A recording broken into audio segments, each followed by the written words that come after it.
हम एक ऐसे युग में जी रहे हैं जहां इंसान खुद को ब्रह्मांड की सबसे बुद्धिमान प्रजाति मानता है। हम गर्व से कहते हैं हमने पहाड़ों को जीत लिया, समंदरों को पार कर लिया और अब आकाश को भी अपने कब्जे में ले लिया है। लेकिन अगर हम सच में इतने ही बुद्धिमान हैं तो हमारी हवा जहरीली क्यों हो गई, हमारी नदियां मर क्यों रही हैं और हमारा भविष्य इतना डरावना क्यों दिखाई देता है?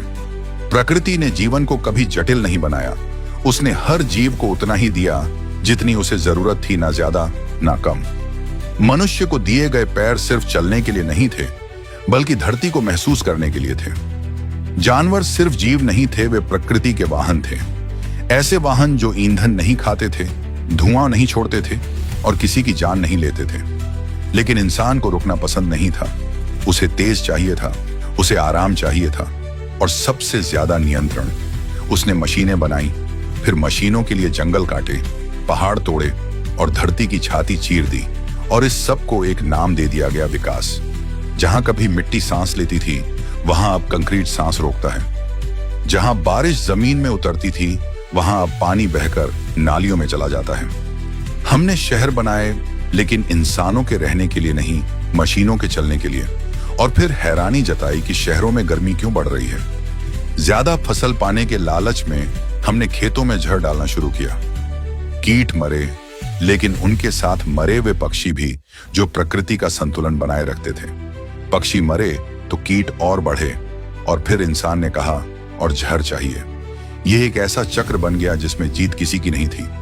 जहां बारिश अपने आप होती थी, वहां जंगल काट दिए गए और जब बारिश रुक गई तो हमने कहा हम बादल बनाएंगे। लेकिन क्या हम भूल गए कि बादल भी आदेश नहीं मानते, वे संतुलन मानते हैं। जब धरती कम पड़ने लगी तो इंसान अंतरिक्ष की ओर बढ़ा। हजारों उपग्रह छोड़े गए, लाखों टुकड़े वहीं घूमते रह गए। अब अंतरिक्ष भी हमारी लापरवाही का चक्कर काट रहा है। अगर यह मलबा गिरे तो आग बन जाएगा और अगर घूमता रहा तो एक जाल बन जाएगा, एक ऐसा जाल जिसमें हम खुद फंसेंगे। शायद आने वाले समय में मशीनें सब कुछ करेंगी, घर चलाएंगी, शहर चलाएंगी, शायद इंसान को भी चलाएंगी, लेकिन इंसान सांस लेने के लिए पैसे देगा।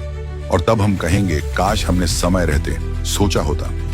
यह कहानी विकास के खिलाफ नहीं है, यह चेतावनी है बिना विवेक के विकास के खिलाफ। क्योंकि अगर कोई विकास प्रकृति को मार रहा है तो वह विकास नहीं है, वह धीमी आत्महत्या है। यह वीडियो नहीं है, यह चेतावनी है और चेतावनियों को नजरअंदाज नहीं किया जाता, वरना इतिहास खुद को दोहराता है।